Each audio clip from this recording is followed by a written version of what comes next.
Purifying soul जिया। हमारे channel को subscribe करें। माइकल हार्ट कहता है he is the only man in history, यानी इतिहास का एक लौता इंसान है मुस्तफा जो सबसे महानतम और सफलतम इंसान बन के उभरा है। यही वो तालीमात है, यही वो शिक्षा है, यही वो सरकार के उसूल हयात है। जैसे जैसे दानिश्वर पढ़ता जाता है उनके दिल में जो ख्यालात पैदा होते हैं उसी को एक्सप्रेस करके मुस्तफा की तारीफ करता जाता है। इसलिए आने वाला दिन इस्लाम के ताल्लुक से मायूसियत का दिन नहीं है। मैं नमाज नहीं पढ़ूंगा, मैं कटूंगा, मेरे घर में फिल्मी कल्चर होगा, मेरे घर में काफिर आग लगाएंगे, मेरा मदरसा काफिर उजाड़ेगा। बगदाद गौसे आजम की सरजमीन है, सरकार गौसे पाक का मज़ार पाक वहां मौजूद था, लेकिन लोगों की शरारत जब हुई बगदाद में तातारी काफिर आ गए, वहां की मस्जिदों को उजाड़ दिया, वहां के मदरसों को तोड़ दिया, वहां की सारी किताबों को दरियाए दजला में फेंक दिया। क्यों? इसलिए कि वहां मौलवी आपस में लड़ने लगे, बादशाह शराब पीने लगे, अमीर अपने घर में तवाइफों की एक बड़ी जमात को लाके नचवाने लगे। यानी मदरसा से लेके मस्जिद तक मजहबे इस्लाम के कानून का दम घुटने लगा। अल्लाह ने काफिरों को मुसल्लत कर दिया। तुर्की की तरफ से वहां से आए तातारी काफिर, उन लोगों ने बगदाद में वो तबाही मचाई, कई लाख मुसलमानों को काट कर उनकी गर्दनों की मीनार बना के उस पे बैठ के तातारी काफिर ने शराब पिया। कहां? जहां कई 100 साल तक पूरी दुनिया के ममलकत इस्लामिया का मरकज जो बगदाद था, इस्लामी ममालिक की राजधानी होने का शरफ जिस बगदाद को था, इल्मी मरकज जो बगदाद था, जिस बगदाद में सरकार गौसे आजम ने इस्लाम के एहया और जिंदा करने का जो काम किया था, लाखों औलिया सालिहीन की जमीन बगदाद मुअल्ला, उस वक्त क्या हुआ तो उन मुसलमानों को का सफाया कर दिया गया। लाखों मुसलमानों को काट के उसकी खोपड़ी की मीनार बना के काफिरों ने शराब पिया। लाखों वली मौजूद थे, ये दिन देखना पड़ा।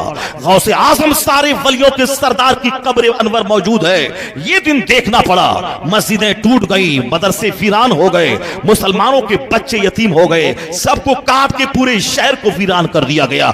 अल्लाह का कहर जब जोश पे आता है तो उस कहरो गजब के सामने को किसी की कुछ नहीं चलती है। इसलिए कि उन लोगों ने औलिया सालिहीन की मर्जी के खिलाफ जिंदगी गुजारना शुरू किया, सरकार गौसे आजम की तालीमात को फरामोश कर दिया, अल्लाह रसूल के ज़ाब्तों को ताक पे रख के मनमानी शुरू कर दी, हुकूमत का, दौलत का, सेहत का, जवानी का गलत इस्तेमाल शुरू किया। इसलिए कानून हमेशा रहेगा।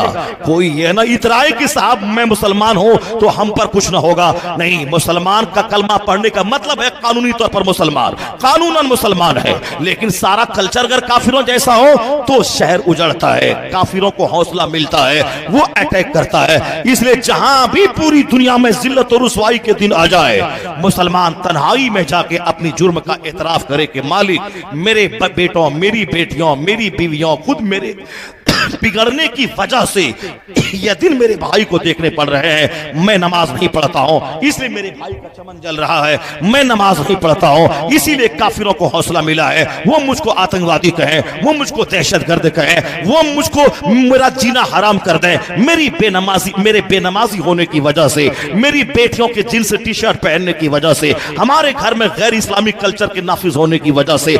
आप जिस दिन सच्ची तौबा करेंगे, और जब बगदाद के लोगों ने सच्ची तौबा की और जब लोगों को एहसास हुआ कि अब सजा मिल गई मुसलमानों को और काफिरों ने कहना शुरू किया कि अब बगदाद दोबारा आबाद ना होगा, तो तौबा की वजह से लोगों मुसलमान फिर बगदाद को आबाद करने के लिए औलिया सालिहीन की दुआ, मुसलमानों की तौबा और काफिरों के उस प्लान को गलत साबित करने के लिए अब बगदाद दोबारा आबाद ना होगा, अल्लाह ने फिर वो आबादी बगदाद को दी। गौसे आजम का एक शहजादा तातारी पहलवान पहलवान को एक तमाचा मार के जब मौत के घाट उतारा तो वहां तातारी बड़े बड़े सरदार उस शहजादे गौसे आजम की करामत को देख के उनका सरदार कलमा पढ़ा, फिर लाखों लाख तातारी कलमा पढ़े, फिर उनकी तलवारें इस्लाम की हिमायत में मैदान जंग में चलने लगी, यहां तक कि दोबारा फिर इस्लामी बहार आई। उस तरह की मुसीबत की चक्की फिर दोबारा बगदाद में नहीं चली। 800 साल भी बीत गए तो अब 1 लाख औलिया सालिहीन की मौजूदगी में भी मुसीबत की चक्की चलती है।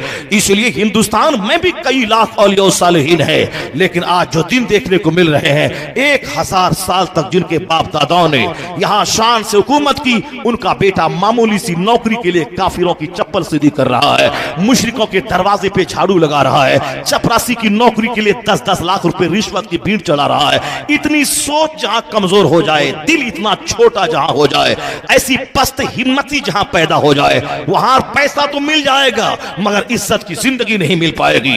इज्जत की जिंदगी न काफिरों की चप्पल सीधी करने में, इज्जत की जिंदगी न उसके जूता साफ करने में, इज्जत की जिंदगी न रिश्वत दे के चपरासी की नौकरी लेने में। इज्जत की जिंदगी वहां मिलती है जो कानून मुस्तफा का पाबंद होता है, बादशाहों के ताज को अल्लाह उनके कदमों की ठोकरों में डाल देता है। पूरी तारीख हमारी गवाह है, स्पेन से लेकर हिंदुस्तान तक, इंडोनेशिया तक, जहां कहीं भी मुसलमानों ने चौड़ा सीना करके, छोटी छोटी बातों को नजरअंदाज करके, जहां भी शान से जीने का इस्लामी प्लान बनाया है, प्लान ये बनाता है अल्लाह फतह कामरानी के दरवाजे खोल देता है। अल्लाह का वादा है कि वलो अन्न अहलल कुरा आमनु वत्तक़ौ लफतहना अलैहिम बरकातिन मिनस समाए वल अर्द। अगर ये करिया वाले अल्लाह से डरें, तकवा की जिंदगी बसर करें, तो हम जमीन से आसमान से बरकतों के दरवाजे खोल देंगे। अल्लाह तबारक व तआला हमको और आपको, दुनिया के सारे मुसलमानों को इस्लामी तालीमात पे अमल करने की तौफीक अता फरमाए। जरा जोर से बोलिए ना आमीन। अल्लाह ताला हम सबों को सरकार गौसे आजम रज़ी अल्लाह ताला अन्हु की सच्ची गुलामी की तौफीक अता फरमाए, उनकी तालीमात, उनकी हिदायत, उनके इरशादात पे अमल करके दोनों जहान की कामयाबी हासिल करने की तौफीक अता फरमाए। आमीन। व आखिर दावाना।